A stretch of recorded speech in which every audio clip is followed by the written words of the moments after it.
अस्सलाम वालेकुम स्टूडेंट्स। आज मैं आपको 9th क्लास की जो दूसरी बुक है हमारे पास इस्लामियात की तर्जुमातुल कुरान उसके बारे में बताऊंगी, क्योंकि कुछ स्टूडेंट जो हैं वो पूछ भी रहे थे कि जो हमारे बुक में मेंशन है कुछ सूरतों के सबक मेंशन है, सूरह मरियम से सूरह हज, सूरह सबा, सूरह काफ वगैरह, वो तो यानी कि इंक्लूड करती हैं काफ़ी सारे ज़्यादा, उसमें सुपारे वगैरह इंक्लूड हो रहे थे, काफ़ी ज़्यादा सूरतें इंक्लूड हो रही थी। तो क्या ये सब हमें जो है वो याद करनी है, उनका तर्जुमा याद करना ही है क्या? तो मैं आज आपको वही बताने जा रही हूँ कि जो हमारी इस्लामियत की बुक में उन्होंने दी हुई थी। अगर हम देखें तो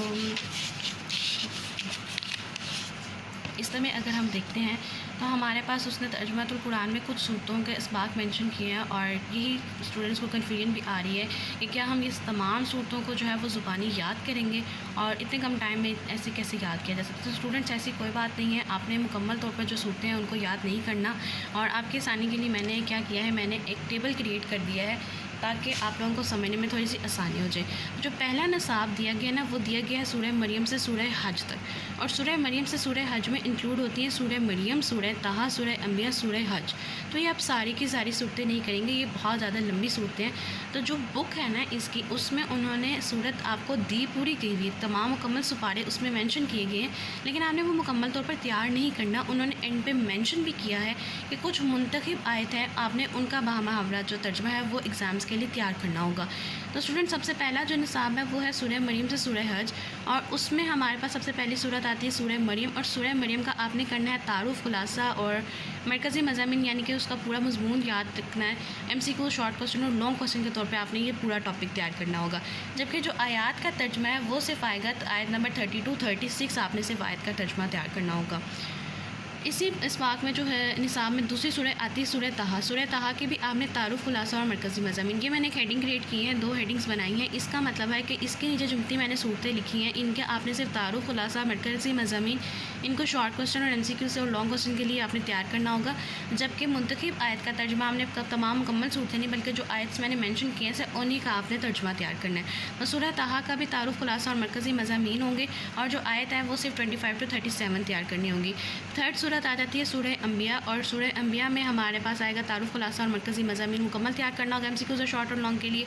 और जो आयत है वो सिर्फ तैयार करनी होगी 30 to 35 आयत आपने तैयार करनी होगी बामुहावरा तर्जुमा एग्ज़ाम्स के लिए। और लास्ट आ जाता है इस निसाब में सूरह हज, और सूरह हज का भी आप तारुफ, खुलासा और मरकज़ी मज़ामीन एज इट इज़ याद करेंगे, MCQ शॉर्ट क्वेश्चन और लॉन्ग क्वेश्चन के लिए तैयार करेंगे, और आयत जो है वो 65 to 69 आप तैयार करेंगे बामुहावरा तर्जुमे के साथ आपने इसमें तैयार करना होगा। तो स्टूडेंट्स जो पहला निसाब था सूरह मरियम और सूरह हज का, उसमें ये 4 सूरतें इंक्लूड होती हैं, और ये आयत के मैंने नंबर मेंशन किए कि कौन कौन सी आपने सिर्फ आयत का तर्जुमा तैयार करना है, बाकी को तारुफ, खुलासा, MCQ से शॉर्ट क्वेश्चन और मीनिंग्स के लिहाज से आप जो है वो प्रिपेयर करेंगे। तो तमाम आयत जो हैं वो इंक्लूड नहीं हैं, बल्कि सिर्फ कुछ सिलेक्टिव आयत जो हैं वो आपने तैयार करनी होंगी।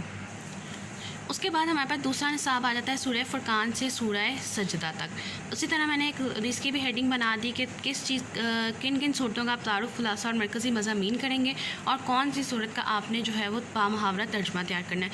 तो स्टूडेंट जो इस दूसरा निसाब है उसमें हमारे पास काफ़ी सारी सूरतें आती हैं, जिसमें सूरह फुरकान, सूरह शोरा, सूरह नमल, सूरह कसस, सूरह अनकबूत, सूरह रूम, सूरह रुकमान और सूरत सजदा हमारे पास शामिल होती है।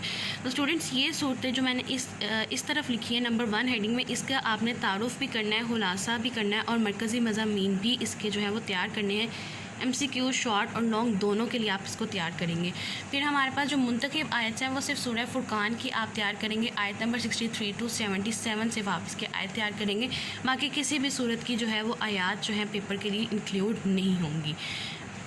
नेक्स्ट थर्ड पार्ट में तीसरा निसाब है हमारे पास सूरह सबा से सूरह स्वाद। ये वही हेडिंग जो तारुफ, खुलासा और मरकज़ी मज़ामीन मैंने क्रिएट की है, और इस निसाब में हमारे पास सूरतें आती हैं सूरह सबा, सूरह फातिह, सूरह यासीन, सूरह सफ़ात और सूरह स्वाद। तो ये 5 सूरतें इसमें इंक्लूड करती हैं, और इसका आपने सिर्फ तारुफ, खुलासा और मरकज़ी मज़ामीन तैयार करना है, मरकज़ी मजमून तैयार करना है, मरकज़ी ख्याल तैयार करना है, और कोई तर्जुमा जो है वो इसमें से आपको नहीं आएगा। सिर्फ आपको एक थेरेटिकल पोर्शन के लिए ये जो तीसरा निसाब का हिस्सा है वो आपको तैयार करना होगा। और लास्ट में हमारे पास आ जाती है सूरह अहकाफ़। सूरह अहकाफ़ का आप तारुफ़ भी करेंगे, खुलासा भी करेंगे और मरकज़ी मज़मून भी उसका तैयार करेंगे, मरकज़ी ख़्याल भी तैयार करेंगे लॉन्ग शॉर्ट MCQs के लिए। और आयत जो है वो सिर्फ 2 आयत से इंक्लूड होंगी, 13 से 15 तक हमारे पास सिर्फ आयत इसकी इंक्लूड होगी। तो स्टूडेंट्स आपको अब समझ आ गया होगा कि आप लोगों ने मुकम्मल तौर पर जो है वो तैयार नहीं करनी सूरतें, बहुत ज़्यादा सूरतें हम इनका बच्चे नहीं तैयार कर सकते इस लेवल पे। तो मुंतखब आयात का जो तर्जमा है आप सिर्फ वो तैयार करेंगे, बाकी को थ्योरेटिकल पोर्शन के लिए MCQs शॉर्ट और लॉन्ग के लिए आप तैयार करेंगे। सिंपली ये आपका जो है तर्जमातुल कुरान का जो है मटीरियल आएगा इसमें। और इसके अलावा जो है इसकी जो बुक है, अगर मैं इंशाल्लाह इसकी जो बुक है वो भी आपको ज़रूर दिखा दूँगी, मेरे पास PDF फॉर्मेट में अवेलेबल है। और अगर आप चाहें तो मैं उसका लिंक जो है वो डिस्क्रिप्शन बॉक्स में भी ऐड कर दूँगी ताकि आप लोग इजीली जो है वो डाउनलोड कर सकें। और मैं एक वीडियो जो है वो उसमें आपको दिखा दूँगी कि वीडियो किस तरह से आपने ये बुक तैयार करनी है, क्या क्या मेंशन कहाँ पे किया गया, एक प्रॉपर वीडियो के थ्रू। और स्टूडेंट्स इसका बुक जो आपका लिंक दूँगी बुक के लिए, उसी के एंड पे हमारे पास मॉडल पेपर्स भी अवेलेबल होंगे और वहाँ पे आप देख सकते हैं कि उसका पेपर किस तरह से आता है। तो अब हम इसका पेपर पैटर्न भी डिस्कस कर लेते हैं कि इसका पेपर पैटर्न में क्या क्या चीज़ें इंक्लूड होंगी। स्टूडेंट्स पेपर पैटर्न हमारे पास कुछ इस तरह से हैं जो अभी तक expected paper pattern as a model papers में जो उन्होंने मेंशन किया। टोटल मार्क्स हमारे पास होंगे 50 और अभी तक जो टाइम है वो कंसीडर किया जाता है कि जा रहा है कि 2 आवर्स का जो पेपर है वो आपको ये दिया जाएगा। 2 आवर्स का पेपर जो है वो होगा। 50 मार्क्स का पेपर अमूमन 2 आवर्स का ही होता है। तो जो पहला हिस्सा अव्वल होगा वो मरूज़ी होगा, उसमें आएंगे MCQs और वो होंगे 10 MCQs होंगे और 10 मार्क्स के ही हमारे पास MCQs आएंगे। MCQs हमारे पास उसे जो मैंने आपको बताया पहले, मरकज़ी ख़्याल, उसका मरकज़ी मज़मून, उसके हिसाब से हमने जो तैयारी करनी है, तारुफ़ उसका, उनमें से आपको अल्फाज की मायने भी MCQs में पूछे जा सकते हैं। जो ज़ख़ीरा अल्फाज के मायने एंड पे दिए गए हैं आपको हर सूरत के, उसमें से भी MCQs बन सकते हैं। तो MCQs से कहीं से भी MCQs जो है वो आपसे पूछा जा सकता है। तो ये हिस्सा अव्वल हो गया। उसके बाद हमारे पास हिस्सा 2 आता है इंशाइया का, जिसमें जिसमें हमारे पास दूसरा सवाल है मुख्तसर जवाबात का। 8 सवाल आपको दिए जाएंगे, आपने 5 अटैम्प्ट करने होंगे और 10 मार्क्स का ये आपका जो है सवाल नंबर 2 होगा। और इस जो मुख्तसर जवाबात हैं वो भी हमारे पास उसी में से आएंगे, तारुफ़, मरकज़ी मज़मून और मरकज़ी ख़्याल, खुलासा वगैरह में से जो है वो शॉर्ट आंसर्स बनेंगे। बीच में से भी बन सकते हैं, हमारे पास जो मौज़ूआती मुतालिया होते हैं उनमें से भी आ सकते हैं। जो तीसरा हिस्सा है वो है कुरानी अल्फाज के मायने।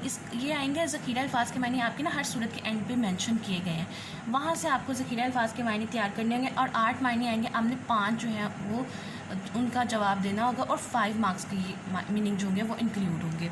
उसके बाद हमारे पास आ जाता है फोर्थ पार्ट में आ जाएगा आयत का बामुहावरा तर्जमा। आयत का बामुहावरा तर्जमा 5 आएंगे, आपने 3 करने होंगे और 5 मार्क्स के ये होंगे और 15 मार्क्स का टोटल ये इंक्लूड करेगा आपके पास क्वेश्चन नंबर 4। लास्ट में आ जाएगा क्वेश्चन नंबर 5, ये मौज़ूआती सवाल आएगा। 2 आएंगे, आपने 1 अटैम्प्ट करना होगा, 10 नंबर का होगा और ये उसी में से आएगा जो सूरतों का तारुफ़, खुलासा और मरकज़ी ख़्याल, मरकज़ी मज़मून, उसी में से जो है ये आपको तैयार करना होगा और उसी में से आएगा।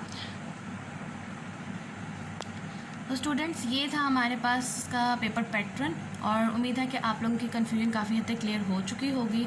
और इन केस अगर अभी भी आपको कोई क्वेश्चन है, कोई कन्फ्यूजन जो आप लोगों को समझ में ना आ रही हो पेपर पैटर्न के रिलेटेड और सूरतें आपने किस तरह से तैयार करनी, कौन कौन से आयात तैयार करनी है, तो आप मुझसे पूछ सकते हैं। मैं अपनी मुकम्मल कोशिश करूँगी कि आपको हर चीज़ जो है वो गाइड कर सकूँ, आपकी तमाम क्वेरीज़ को क्लियर कर सकूँ। और लास्ट में मेरी आप सबसे सिर्फ एक ही रिक्वेस्ट है कि काइंडली प्लीज़ चैनल को सब्सक्राइब करें, वीडियो को लाइक करें और अपने फ्रेंड के साथ शेयर करें और सब्सक्राइब करके थोड़ा सा सपोर्ट कीजिए।